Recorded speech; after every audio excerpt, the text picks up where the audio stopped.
Hello YouTube, can you guess what I'm riding today? Well, yeah, it's a KTM, but it is a 1050 Adventure. Of course, this is the latest in, latest, or second latest in a line of adventures from KTM. The first one was the 1190, and then they brought out the 1290 and then the 1050. And when I saw this at the bike show in Birmingham, I was immediately interested because it's a little less crazy and extreme. It's a little more competitively priced. It's a little bit more basic. And when I first saw it, I thought, that could be interesting. And I have to say, it is. It's a very interesting bike. It's sort of between, it sits between the big GS's and the multi-stradas, and also below that the kind of 800 GS's and Tiger 800s from Triumph. It sort of sits in between there, and it's got the physical kind of size and presence of the big bikes, because of course it's exactly the same frame and geometry as the 1190 and 1290, at least I think it is. And yet it's got this sort of detuned motor, which is the same engine, and I've got to say, you know, it's pretty ferocious, this engine, despite the fact it's only 98 horsepower.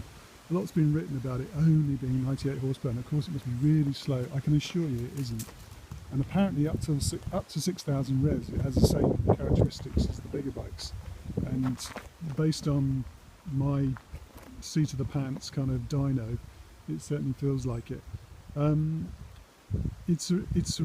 My first impressions are great riding position, really well balanced, the mirror's in the right place, it just feels right. I like the seat height. I'm 6'2" and my feet are not quite flat on the floor, so I suppose if you're a bit shorter than that you might struggle. Its engine feels a little bit agricultural. I come from a V4, so, and compared to the BMW, it feels a bit more kind of bag of spannersy. But overall, it's a very, very grunty engine.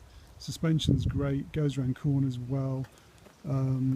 Overall, I'm really quite impressed, and I'm starting to really like it. I think you can tell a lot about a bike when you start to bond with it, and you start to think, would I like to have this? Would I like to give things back? And I'm starting to feel a little bit of ownership now. There are a few disappointments. I think some of the fit and finish is not as good as I would have expected. I mean, this is a demonstrator, but look at the frame there. That's where people's boots have rubbed against it, and that's just an unpainted piece of aluminium, which on the bigger bikes is painted. So not the end of the world, but a bit annoying. Some of the switchgear is a bit odd, like the lights are controlled here. It's not just a passing light, that's actually a light for the headlights and the full beam, which I managed to knock on by mistake. And the other surprise is the gear change. The gear lever, I expected to be this big sort of chunky affair, the real kind of manhandle to a gear change. And it's as light as a feather. It's almost too light. I could barely feel it through my boots. Not the end of the world, but just a surprise.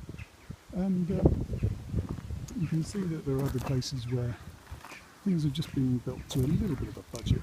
I suppose you'd expect that, but it's still at full retail, nearly 11 grand. So some of the bits and pieces are not quite what I expected, but overall it's a very, very good bike, and I think I'd just like to keep it for a lot longer.